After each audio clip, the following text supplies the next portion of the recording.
Welcome to my kitchen.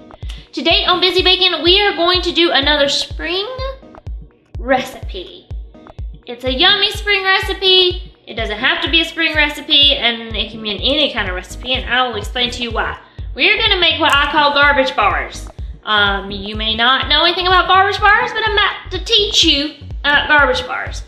Basically what a garbage bar is just a really big cookie. So it's a cookie you're gonna cook in a 9x13 pan or glass dish, and then you can just throw whatever you got in the kitchen cabinet in it to make what you wanna make in this cookie. That's why I call it a garbage bar. You can put nuts, chocolate chips, dried fruit, you name it, you can put it in this garbage bar. Y'all about to get on my nerves. So for our garbage bars, we are going to start with a cookie base. I'm gonna add in some white chocolate chips and chocolate chips, some marshmallows, and some springtime M&ms, which is why they are gonna be springtime garbage bars. Like I said, you can customize this however you want to. The base we need for our cookie, the ingredients you're gonna need is gonna be 1/2 cup of unsalted butter at room temperature. Please don't melt it or it will mess up the consistency of your cookie. We need 1/2 cup of granulated sugar. We need 1/4 and 1 tablespoon of light brown sugar, lightly packed. 1 egg, 1 teaspoon of vanilla extract, and we need 1 1/2 cup of white all-purpose flour. In this dish, I have mixed together quite a few things to save on not having 18 dishes.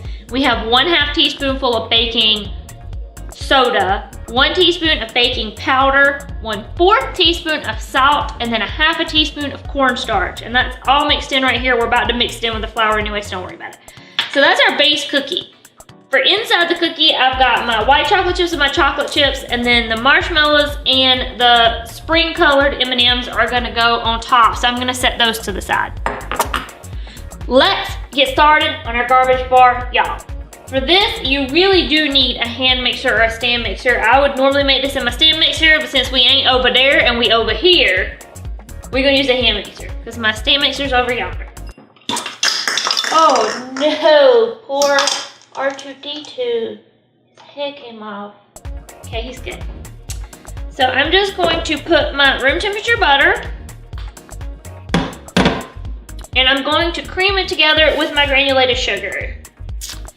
And my brown sugar.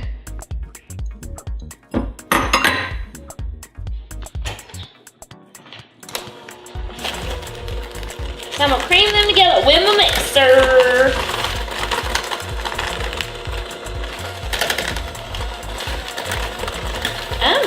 This bowl may not be the right bowl for the job here.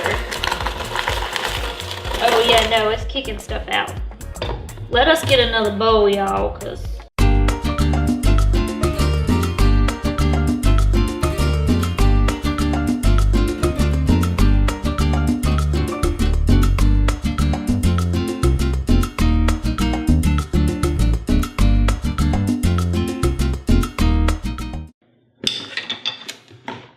all right. Let's see what we got here. Oh yeah, I think that works better.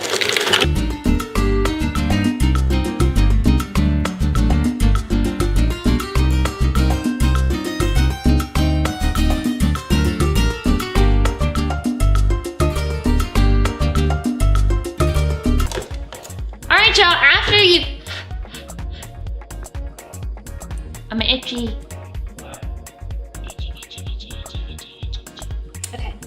Alright y'all, after you have creamed together your sugars and your butter, add in your egg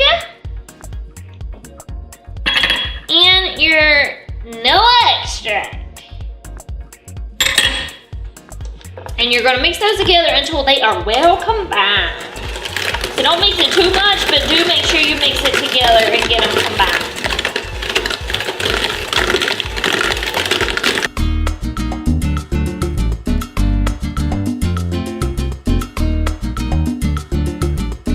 All right, now what we want to do is carefully, and especially carefully since I don't have a very large bowl is to combine our baking powder, baking soda, salt, and cornstarch into our flour and just kind of mix it up real easy.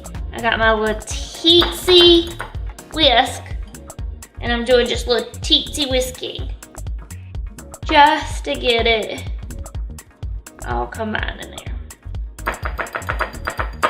And then we're gonna take it in about, we'll try roughly three parts. We're gonna eyeball a third, mix it up a little bit, and then we're gonna throw in another third eyeball in it, and then we're gonna throw in the last third.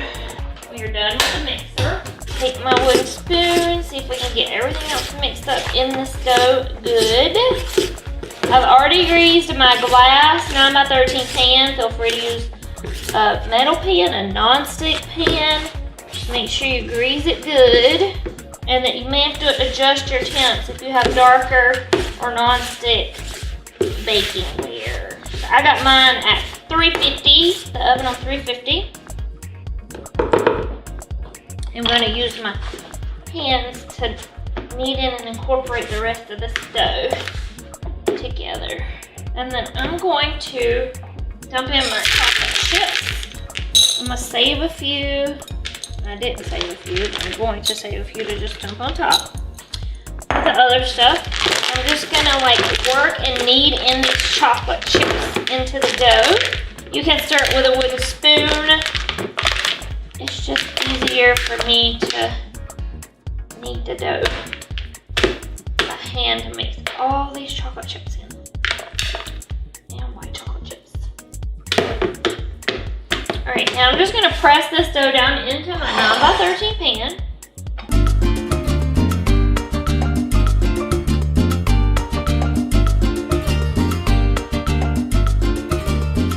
And then we're gonna pop it in, like I said, 350 degrees. And I'll pop it in there for about 8 to 12 minutes. It depends on what you're baking with and your oven times. But I'm gonna bake it for about 8 to 10 minutes. As soon as we do that and pull it back out, I'll let y'all guys know what we're gonna do next. This one up here is recording too? Yep. I can make shadow puppets. I'm cooking in my sweatpants.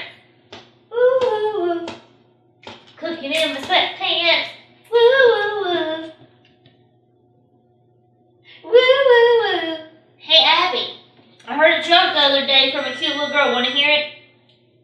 What is the cat's favorite color? Huh? Do you know? What's the cat's favorite color? Purple. Get it? Purple? I don't think she got it.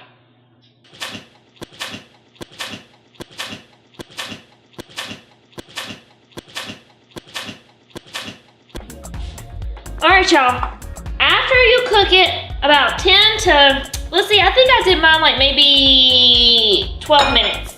And it starts getting light brown around the edges. Abby, don't you touch that oven, no ma'am. And it starts getting light brown around the edges. You're gonna take and you're gonna sprinkle your marshmallows just all over the top. Like I said, you don't have to do this step, but this is this version of my garbage bars. We'll probably do some more later of a different version. But throw these all over the top. You're going to sprinkle your spring-colored M&ms all over the top. This is about 3/4 of a cup to a cup. Oh hush, it ain't in there. You want to sprinkle these on top. See how pretty and springy it looks? Just throw them in there on top. I'm gonna save a few of those and save my rest of my chocolate chips. As soon as I pull it out of the oven, we're gonna pop this back in the oven really quick for about 2 minutes. You want your marshmallows to get big and puffy. When you pull it out, they'll go back down. But as soon as you pull it out of the oven after about 2 minutes, watch it. You don't wanna burn your marshmallows. Throw the rest of your M&ms on top and the rest of your chocolate chips. And as soon as that happens and these cool down, we will come back and we will show you guys the final version or final product of the spring garbage bars. So 2 minutes, 2 minutes, 2 minutes, 2 minutes, 2 minutes. All right, y'all. So my garbage bars are out of the oven. I sprinkled on some little M&ms on top and my chocolate chips and white chocolate chips, and they have melted into the marshmallows, and it has had time to cool for just a minute, and they look delicious. Ta-da! And I have marshmallow everywhere. You do really want these to cool pretty much all the way before you try to cut into them. I just tried to cut me a little square out to taste them, and the marshmallow is sticking to everything. So if you want them sliced good, you can pop them in the fridge if you need them pretty soon. If not, then just let them cool completely. But these are our springtime garbage bars. So be sure to give this video a thumbs up if you enjoyed the video. Let me know what some of your favorite spring treats are. And don't forget, you can use these garbage bars for just about anything. And just throw whatever you have in the pantry in it that you want to put together and make. As long as you make the cookie base the same, you can just add what y'all want to. Be sure y'all hit that subscribe button because y'all know y'all want to. We put out videos every Tuesday and sometimes some bonus videos. So hit that subscribe button so you don't miss it. And we will see y'all next time. Stay sweet, y'all. I don't care if it's not cool or not. I want to try a piece of this. Oh man, I love marshmallow. Look at that ooey gooey marshmallowness.